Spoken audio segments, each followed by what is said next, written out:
چلیے بسم اللہ الرحمن الرحیم ثم على قول محمد تجب قیمت الخدمت لأن المسمى مال الا انه عجز عن التسلیم لمکان المناقضۃ۔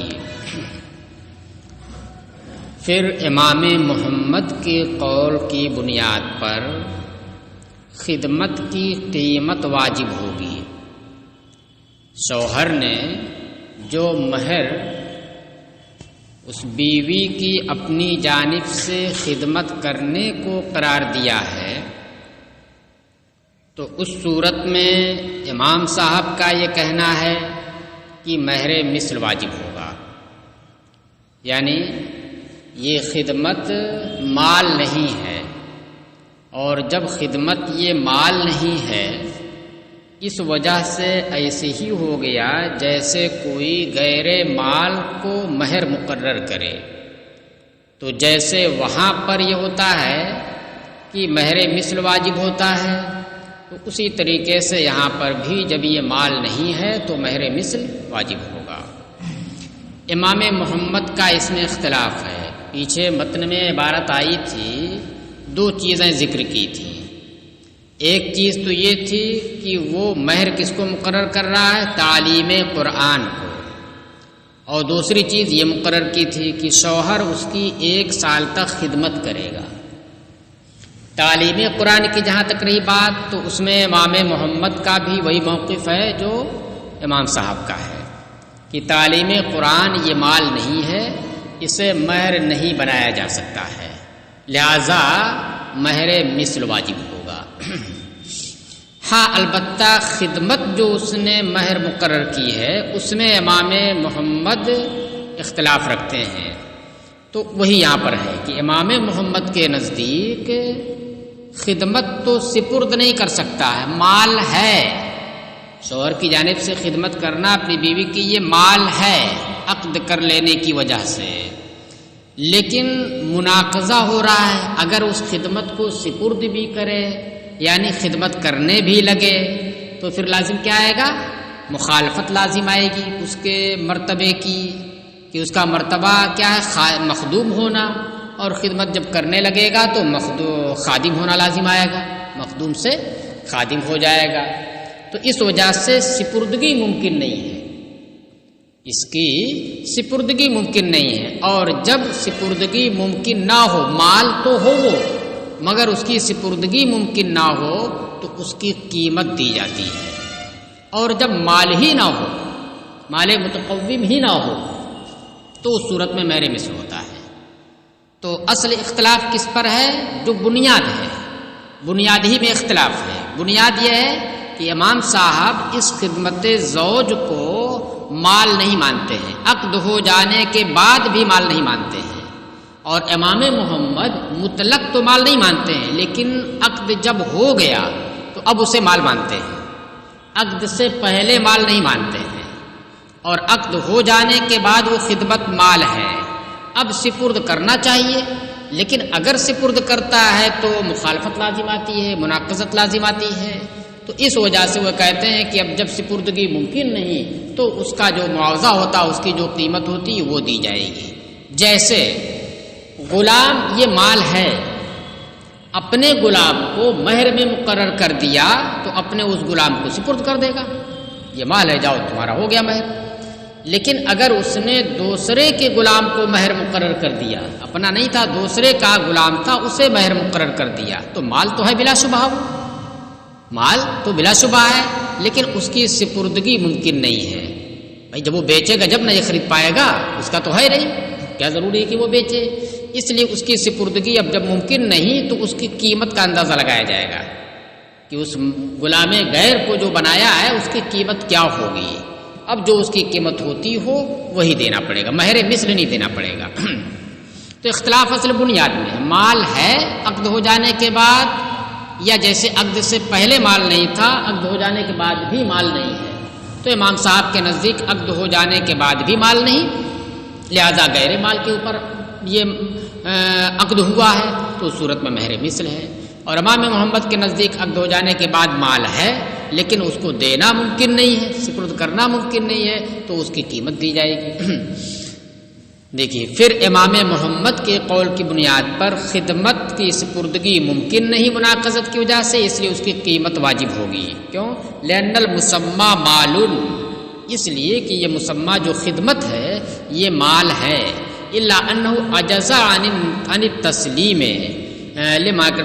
لمکان المناقضت، مکان یہ مصدر میمی قول کے معنی میں، مگر یہ کہ وہ مناقضہ ہونے کی وجہ سے، مخالفت ہونے کی وجہ سے سپرد کرنے سے یہ عاجز ہے، اور جب عاجز ہے تو اس کی قیمت دے گا۔ فسارا کالتزوج علی عبد الغیر، تو یہ ایسے ہی ہو گیا جیسے دوسرے کے غلام پر نکاح کرنا۔ مال ہے وہ، اس کے مال ہونے میں کوئی شبہ نہیں، عقد سے پہلے بھی مال، عقد کے بعد بھی مال ہے وہ۔ ہاں، تو اس صورت میں امام صاحب بھی یہ کہتے ہیں کہ بھائی اس کی سپردگی ممکن نہیں، مال تو ہے تو اس کی قیمت دی جائے گی۔ والا قول ابی حنیفہ و ابی یوسف یجب مہر المثل، اور امام شیخین کے قول کے مطابق مہر مثل واجب ہوگا۔ کیوں؟ لأن الخدمت لیست بمال، اس لیے کہ خدمت مال نہیں ہے۔ مال کسے کہتے ہیں؟ مال کہتے ہیں جو دو زمانوں میں باقی رہے، اور یہ آراز کی قبیل سے ہے۔ یہ کیا ہے؟ آراز کی، رکتی نہیں ہے۔ اب آپ اس وقت اس کمرے میں ہیں، نکل جائے پھر آپ سے ہم پوچھیں، آپ سے دکھاؤ وہ کہاں تم رہے، وہ جو رہے ہو وہ دکھاؤ کہاں ہے، تو دکھے گا وہ کہیں باقی رہے گا؟ نہیں۔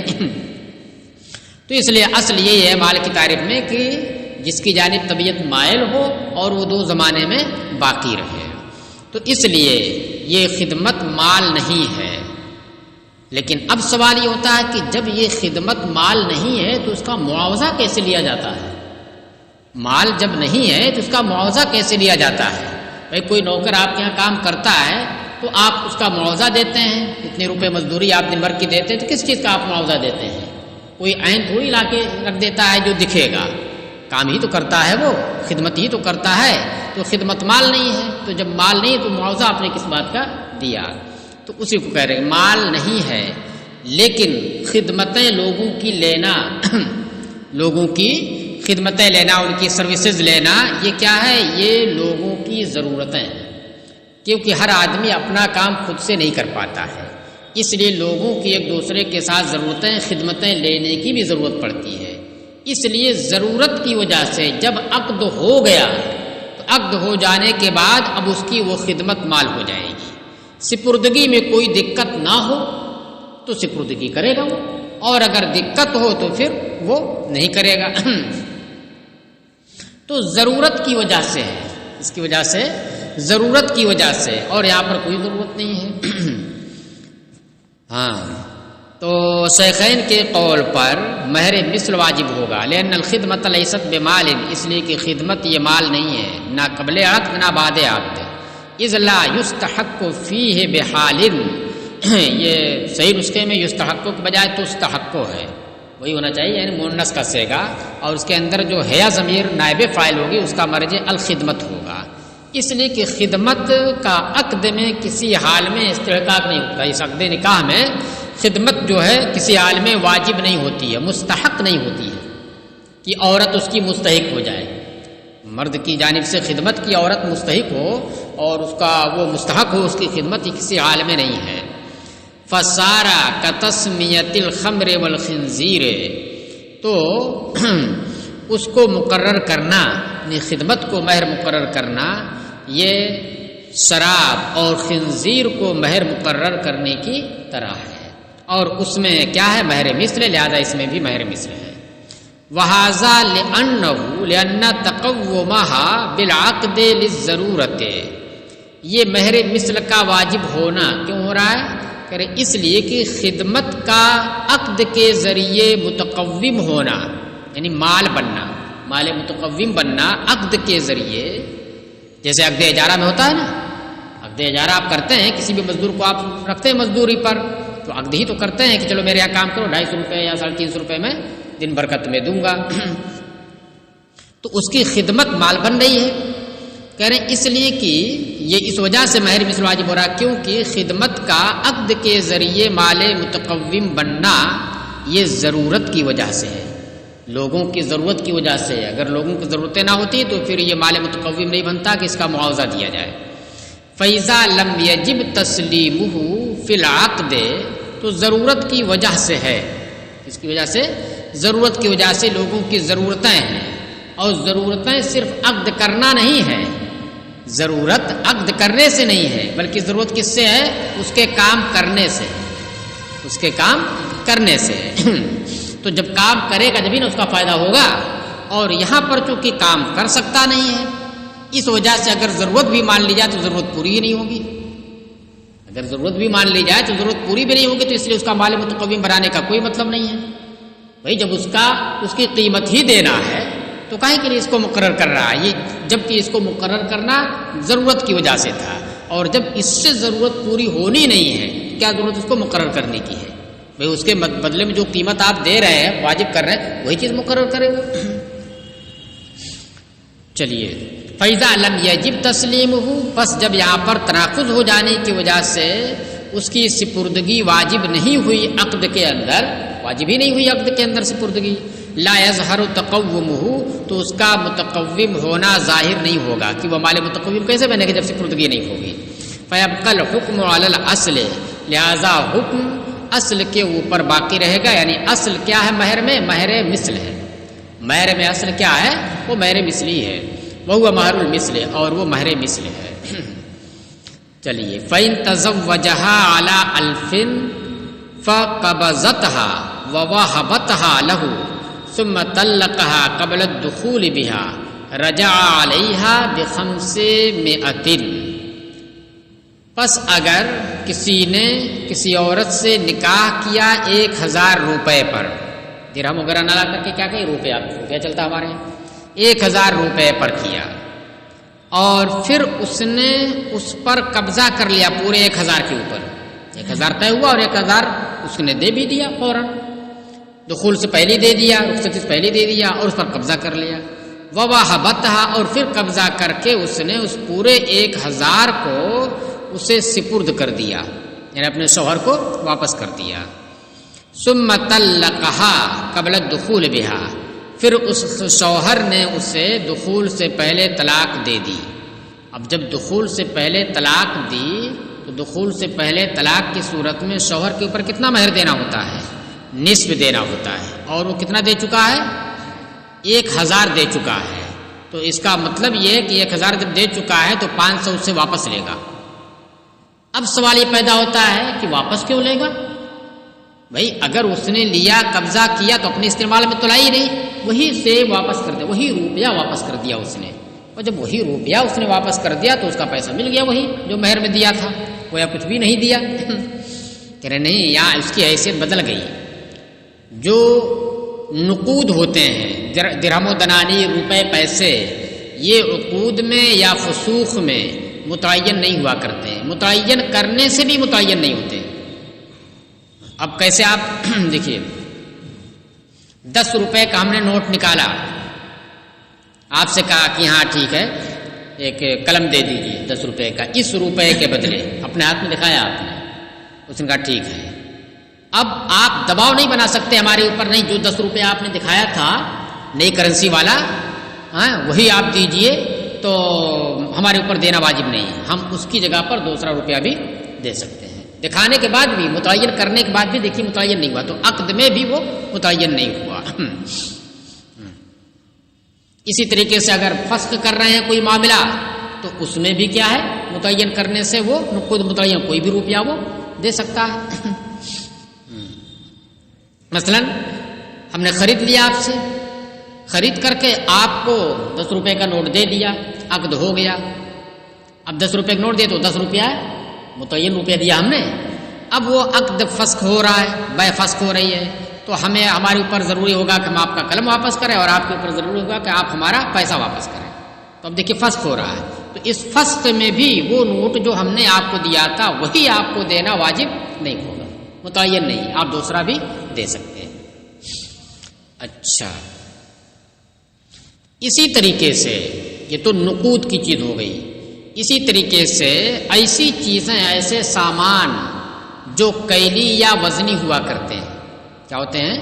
کیلی یا وزنی ہوا کرتے ہیں، تو وہ بھی اگر اشارہ نہیں کیا ہے، اگر اشارہ نہیں، وہ تو متعین کرنے سے متعین ہو جاتے ہیں، اگر متعین نہ کریں تو وہ متعین نہیں ہوتے، کوئی بھی اٹھا کر کے دے سکتا ہے۔ جیسے آپ نے کہا 1 کنٹل گیہوں، 1 کنٹل گیہوں کے بدلے آپ نے کوئی چیز لیا، تو اب ہمارے اوپر یہ ضروری ہوگا کہ ہم کوئی متعین گیہوں ہی دیں، کوئی بھی دے سکتے ہیں آپ کو۔ چلیے، تو اس صورت میں بھی یہ درہم و دینار کی بات ہوئی۔ اسی طریقے سے اگر یہی معاملہ مہر کا کس پر واقع ہوا تھا؟ کیلی یا وزنی چیز پر ہوا تھا، کیلی یا وزنی چیز پر ہوا تھا، تو اس میں بھی یہ ہوگا کہ قبضہ کر لینے کے بعد اگر اس نے اسے ہبہ کر دیا واپس، تو اس صورت میں چونکہ وہ متعین کرنے سے متعین نہیں ہوا، اور جب متعین کرنے سے متعین نہیں ہوا، ہم نے تو دیا، کیا دیا؟ 1 کنٹل گیہوں مثلا دیا، تو کیلی چیز یہ تھی، اور اشارہ بھی نہیں کیا تھا ہم نے مہر کے وقت، وہ چیز آپ کو دے دی۔ اب اس نے کیا کیا؟ اسی کو ہمیں واپس ہبہ کر دیا، تو اب جو ہبہ کر دیا تو یہاں پر بھی متعین نہیں ہے کہ اس نے گیہوں وہی دیا ہے جو گیہوں ہم نے اسے مہر میں دیا تھا، اگرچہ وہی دے رہی ہے، کیا ہے؟ وہی دے رہی ہے، لیکن یہ نہیں ہوگا، متعین کرنے سے متعین نہیں ہوگا۔ اس لیے یہ مانا جائے گا کہ اس نے اپنی جانب سے دوسرا روپیہ دیا ہے، اپنی جانب سے دوسرا گیہوں دیا ہے، ہاں، اپنی جانب سے دوسرا روپیہ دیا اور اپنی جانب سے دوسرا گیہوں دیا۔ اس وجہ سے یہ ہمارے اوپر صادق نہیں آئے گا کہ ہم کو تو جو ہم نے دیا تھا وہ ہمیں مل گیا، نہیں، وہ نہیں ملا ہے، دوسرا ملا ہے، وہ نہیں ملا بلکہ دوسرا ملا ہے۔ اور جب دوسرا ملا ہے تو قبل دخول طلاق کی صورت میں ہمیں آدھا ملنا چاہیے واپس، کیونکہ ہمارے اوپر سے آدھا ساقط ہو چکا ہے، اور جب آدھا ساقط اسی وقت ہوگا جبکہ طلاق دینے کے بعد ہم کو واپس ملے وہ، اور وہ مل نہیں رہا ہے۔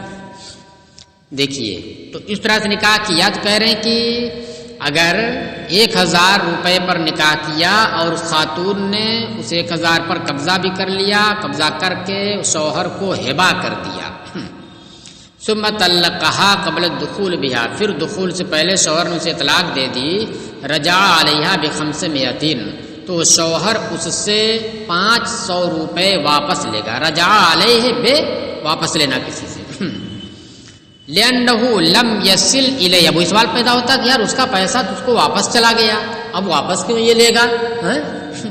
اس کو تو 500 چاہیے تھا، 500 کی جگہ پر 1000 واپس مل گیا ہے، تو یہ کہنے کرے لأنہ لم یصل الیہ بالہبۃ غیر ما یستوجبہ، اس لیے استیجاب کے معنی مستحق ہونا، اس لیے کہ اس تک ہبہ کے ذریعے، جو بیوی نے ہبہ کیا ہے اس ہبہ کے ذریعے اس شوہر تک اس کا عین نہیں پہنچا ہے، عین و ما یستوجب، اس کا عین نہیں پہنچا، یعنی بے عین ہی وہ نہیں پہنچا ہے جس کا وہ مستحق ہے شوہر، وہ غیر پہنچا، لأن الدراہم والدنانیر، بھائی کیوں وہ عین نہیں پہنچا؟ وہی تو پہنچا ہے، بلکہ جو نوٹ دیا تو وہی نوٹ اس نے واپس کیا ہے۔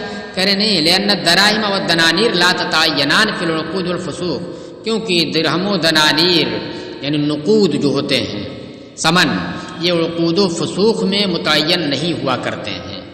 وَقَضَا اِذَا كَانَ الْمَهْرُ مَكِيلًا، اور لہذا اس کو یہ کہا جائے گا کہ اس نے 1000 دوسرا دیا ہے، وہ مہر والا نہیں بلکہ دوسرا 1000 اس نے دیا ہے۔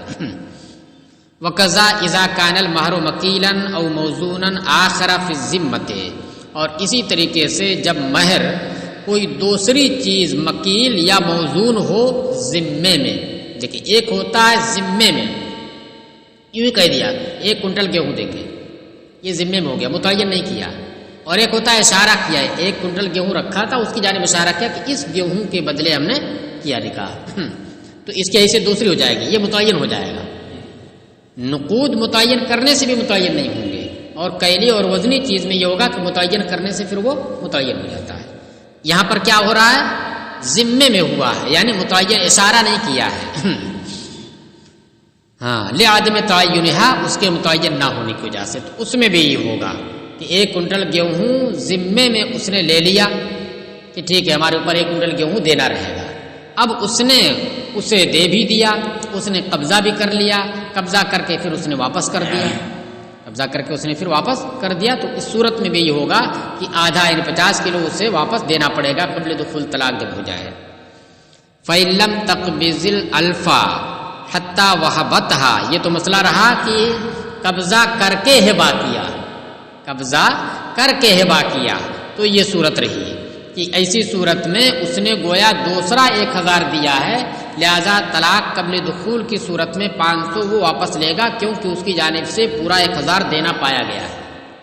اب نیچے والا جو مسئلہ آ رہا ہے وہ یہ آ رہا کہ بغیر قبضہ کیے ہوئے اس نے ہبہ کر دیا، بغیر قبضہ کیے ہوئے اس نے ہبہ کر دیا، کہا کہ ٹھیک ہے وہ جو 1000 میرا مہر آ رہا وہ میں تمہیں ہبہ کرتی ہوں، تم لے لو، میں تمہیں دیتی ہوں، وہ اسی بلا ہے بس۔ تو اب اس صورت میں اگر قبل دخول طلاق ہو جائے تو پھر کیا ہوگا؟ اسے واپس آدھا ملے گا کہ نہیں ملے گا؟ کہہ رہے فَإِن لَّمْ تَقْبِضِ الْأَلْفَ حَتَّى وَهَبَتْهَا لَهُ ثُمَّ طَلَّقَهَا قَبْلَ الدُّخُولِ بِهَا لَمْ يَرْجِعْ وَاحِدٌ مِّنْهُمَا عَلَى صَاحِبِهِ بِشَيْءٍ، پس اگر اس خاتون نے 1000 پر قبضہ نہیں کیا، یہاں تک کہ وہ 1000 اس کو ہبہ کر دیا شوہر کو، یعنی قبضہ سے پہلے ہی ہبہ کر دیا، ثم طلقها قبل الدخول بها، پھر اس نے اسے دخول سے پہلے طلاق دے دی، تو اس صورت میں ان میاں بیوی میں سے کوئی بھی ایک اپنے ساتھی سے کچھ بھی واپس نہیں لے گا، نہ شوہر اس سے واپس لے گا اور نہ یہ اس سے آدھا واپس لے گی۔ یہ بظاہر دیکھیے کیا ہے کہ اس نے جو ہے قبضہ کرنے سے پہلے ہی دے دیا ہے، تو اس کا مطلب اس نے قبضہ جب کیا نہیں اس کو ملا نہیں، تو اب ایسی صورت میں آدھا ملنا چاہیے۔ اور دوسری جانب اگر دیکھیے کہ بھائی اس نے تو ہبہ ہی کر دیا ہے، اسے ہبہ صرف 50 کرنا چاہیے تھا، 500 کرنا چاہیے، 500 کی مستحق تھی، اور اس نے کیا کیا 500 مزید اس نے ہبہ کر دیا، تو 500 واپس دے، اس نے 500 تلف کیا اس کا۔ لیکن کہہ رہے ہیں کہ اس صورت میں نہ وہ اس سے کچھ لے گا نہ یہ اس سے کچھ لے گی۔ وفی القیاس یرجع علیہا بنصف الصداق، اور قیاس میں یہ ہے کہ وہ شوہر اس سے نصف مہر واپس لے گا، یعنی اس صورت میں بھی نصف اس سے واپس لے گا، کیونکہ وہی چیز سیم ہے یہاں، بس یہ کہ اس میں قبضہ کر کے ہبہ کیا ہے، اس میں قبضہ کیے بغیر ہبہ کرنا تو دونوں جگہ پایا گیا، اور وہ بھی پورے 1000 ہبہ۔ کہہ رہے وہ ہوا قول ظفر، اور یہی امام ظفر کا بھی قول ہے۔ کیوں آخر ایسا ہوا ہے؟ کہہ رہے لأنہ سلم المہر لہ بالابراء، کہہ رہے اس لیے کہ مہر جو اس کے پاس محفوظ رہا، مہر تو گیا نہیں اس کے پاس، اسی کے پاس رہ گیا، اس کے پاس تھا اسی کے پاس رہ گیا، اور قبل دخول طلاق کی صورت میں اس کے اوپر کیا ہوتا ہے کہ نصف مہر اس کے اوپر سے ساقط ہو جاتا ہے، نصف مہر اس کے اوپر سے ساقط ہو جاتا ہے۔ تو اب اس صورت میں یہ ہے کہ بھائی جب اسی کے پاس محفوظ رہا اور قبل دخول طلاق ہوئی تو نصف محفوظ رہنا چاہیے، یہاں پر پورا محفوظ ہے تو کچھ بھی نہیں دینا چاہیے، کچھ بھی اسے واپس اس سے نہیں لینا چاہیے۔ کہہ رہے ہیں کہ نہیں، یہاں پر کیا ہو رہا ہے کہ جو اس کے پاس محفوظ ہو رہا ہے پورا مہر، وہ کیسے ہو رہا ہے؟ وہ اس عورت کے ساقط کرنے سے ہو رہا ہے، اس نے ساقط کر دیا لینا، اس نے کیا کہہ دیا میں تمہیں ہبہ کرتی ہوں، تو اس کے ساقط کرنے سے یہ ہو رہا ہے، تو اس کا عمل دخل ہوا، اس میں اس کے پاس آنے میں محفوظ ہونے میں اس کا عمل دخل ہوا۔ کہہ رہے ہیں کہ لأنہ سلم المہر لہ، اس لیے کہ مہر اس شوہر کے لیے محفوظ ہوا ہے بالابراء، بیوی کی جانب سے ساقط کرنے سے، فلا تبرأ عما يستحقه بالطلاق قبل الدخول، لہذا قبل دخول طلاق کے سبب جس کا وہ مستحق ہے، کس کا مستحق ہے کہ نصف سے بری ذمہ ہو جائے، اس سے وہ عورت بری نہ ہوگی، اس سے وہ خاتون بری نہ ہوگی، بلکہ وہ تو اسے دینا پڑے گا۔ ہاں، وجہ الاستحسان انہ وصل الیہ عین ما یستحق، اور وجہ استحسان یہاں پر قیاس تو یہ ہے کہ بھئی اس کے ساقط کرنے سے اس کے پاس محفوظ رہا ہے، قبل دخول جب طلاق واقع ہوئی تو اب جو نصف سے بری ذمہ ہوتا ہے اس کے پاس محفوظ رہتا، وہ تو اسے دینا پڑے گا، اس نے پورا 1000 اس کے پاس واپس کر دیا، تو یہ قیاس ہوا۔ اور استحسان کی وجہ اس میں فرق کیا ہے؟ دیکھیے وجہ استحسان یہ ہے کہ اوپر والی صورت میں وہ قبضہ کر چکی تھی، اور جب قبضہ کر چکی تو اس کی جانب سے اپنی ملکیت سے نکال دینا یہ پا لیا گیا، اب اس کے پاس آ گیا تو یہ درہم و دنانیر متعین نہیں ہوتے، تو اب اگر یہ واپس ہبا کر رہی ہے تو یہ مانا جائے گا کہ یہ دوسرا 1000 دے رہی ہے اور شوہر کی جانب سے 1000 دینا پا لیا گیا ہے، قبل دخول طلاق ہوئی تو پھر اس کی جانب سے کیا ہونا چاہیے کہ 500 روپے واپس کرے۔ لیکن یہاں پر کیا ہو رہا ہے، یہاں پر یہ ہو رہا ہے کہ وہ اپنے پاس سے نکال ہی نہیں رہا ہے، اس کے پاس شروع سے اب تک محفوظ ہے، شروع سے اب تک محفوظ ہے۔ ہاں اب یہ محفوظ کس بنیاد پر ہے، اس کے ساقط کرنے سے محفوظ ہوا ہے یا قبل دخول طلاق دے دینے کے بعد جو ہے اب محفوظ ہوا ہے، تو اس سے کوئی بحث نہیں ہے، تو وہی چیز محفوظ، اس لیے جب وہی چیز محفوظ ہے تو سبب اس کا کچھ بھی ہو، بری ذمہ ہوا نا 500 درہم دینے سے، تو سبب اس کا کچھ بھی ہو، چاہے اس کے ساقط کرنے سے ہو یا کہ قبل دخول طلاق دینے کے بعد ہوا ہو، سبب کچھ بھی، اس سے فرق نہیں پڑے گا، اصل مقصود ہوا کرتا ہے، مقصود حاصل ہے۔ پھر وجہ استحسان ہے کہ انه وصل الیہ عین ما یستحق بالطلاق قبل الدخول، قبل دخول طلاق کے سبب جس کا وہ مستحق تھا اس کا عین اس تک پہنچ چکا ہے، اور وہ کس کا مستحق تھا، وہ ہوا براءۃ ذمتہ عن نصف المہر، اور وہ نصف مہر سے اس کا بریء ذمہ ہونا ہے، یعنی نصف مہر نہ دینا ہے اور یہ نہیں دے رہا ہے، وہ بریء ذمہ ہے۔ ولا یبالا باختلاف السبب عند حصول المقصود، اور مقصود کے حاصل ہونے کے وقت سبب کے مختلف ہونے کی کوئی پرواہ نہیں کی جائے گی۔ یہاں پر کیا ہو رہا ہے، اس کے پہلے ہی ساقط کرنے سے اس کے پاس محفوظ ہو رہا ہے، ایسا نہیں ہو رہا ہے کہ قبل دخول طلاق دے دینے کے بعد 500 دینا ہو رہا ہے اور 500 جو سے بری ذمہ ہو رہا ہے، 500 نہیں دینا ہو رہا ہے، ایسا نہیں ہو رہا ہے۔ لیکن کہہ رہے ہیں کہ چونکہ 500 سے بری ذمہ ہونا جیسے بھی ہو، کسی بھی طریقے سے وہ بری ذمہ جب ہوا تو پھر بس اتنا ہی کافی ہے اور یہی مقصود ہے، مقصود حاصل ہو جائے تو پھر سبب کچھ بھی ہو اس سے کوئی فرق نہیں پڑتا۔ جیسے اس کی ایک مثال دی ہے کہ ایک شخص نے کہا سامنے والے سے کہ یہ جو باندی یا یہ جو جانور، مثلا کوئی بھی چیز بتایا کہ یہ جو جانور میں نے تم سے خریدا تھا اس کا 1000 روپیہ ابھی میرے اوپر تمہارا باقی، یعنی اس کی قیمت کا تمہارا 1000 روپیہ میرے اوپر باقی ہے۔ کس کی قیمت کا؟ یہ جو جانور ہے جس کو میں نے تم سے خریدا ہے۔ تو دیکھیے یہاں پر دو چیز، ایک سبب بتایا اور ایک مسبب بتایا۔ مسبب کیا ہے؟ 1000 باقی ہے تمہارا میرے اوپر، اس کا سبب کیا ہے؟ اس جانور کی قیمت ہے، اس کی خرید میں نے کی تھی، اس وجہ سے 1000 میرے اوپر واجب ہوا تھا۔ سامنے والا کہہ رہا ہے کہ نہ، یہ جانور تو تمہارا ہی ہے، شروع سے اب تک تمہارا ہے، میرا کبھی رہا ہی نہیں۔ ہاں میرا تمہارے اوپر 1000 باقی ہے۔ کیا کہہ رہا ہے کہ یہ جانور تو میرا تھا ہی نہیں، یہ تو تمہارا ہے، کہاں تم نے مجھ سے خریدا ہے، خریدا رودا نہیں، میرا 1000 تمہارے اوپر باقی ہے۔ تو دیکھیے مسبب میں اختلاف نہیں ہے، جو مسبب ہے جو حکم ہے اس میں اختلاف نہیں، یہ بھی کہہ رہا ہے 1000 باقی ہے، وہ بھی کہہ رہا ہے 1000 باقی ہے۔ یہ اس کا سبب کیا بتا رہا ہے؟ اس جانور کی قیمت، وہ اس سبب کا انکار کر رہا ہے، تو پھر اس سے کوئی فرق نہیں پڑے گا، 1000 اس کے اوپر دینا ہوگا، کیونکہ مقصود میں اختلاف نہیں ہے، 1000 روپیہ ہے۔ تو اسی طریقے سے یہاں پر مقصود کیا ہے؟ قبل دخول طلاق دے دینے کی صورت میں نصف مہر اسے نہ دینا ہو، نصف مہر اس کے پاس محفوظ رہے، نصف مہر اس کے پاس محفوظ رہے۔ اب یہ محفوظ پہلے ہی سے ہے، بینی وہی ہے، جو پیسہ وہ دیتا وہی اس کے پاس محفوظ ہے۔ ہاں جب قبضہ کر لیتا تو عین ما یستحق نہیں ہوتا، وہ قبضہ کر لینے کے بعد دوسرا ہو جاتا وہ۔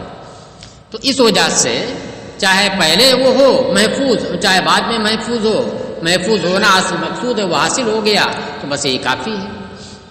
چلو